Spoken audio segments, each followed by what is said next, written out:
اليوم احنا ما شاء الله المواقع التواصل الاجتماعي، هذا البرنامج التيك توك والفيسبوك في هاي سوالف، وما شاء الله النساء جاي يشوفونها على قدم وساق، ماكو لا حسيب ولا رقيب، سبحان الله ماكو، كأنما ماكو رجال عدل، ماكو.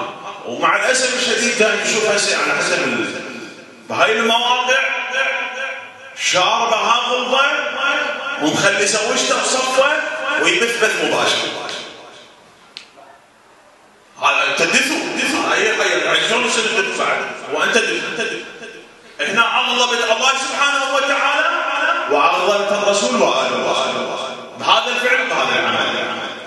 فاني من خلال هذا المنبر الشريف، من خلال هذه الحسينيه المباركه، هذا النداء الى الشباب: كونوا آمرين بالمعروف وناهين عن المنكر.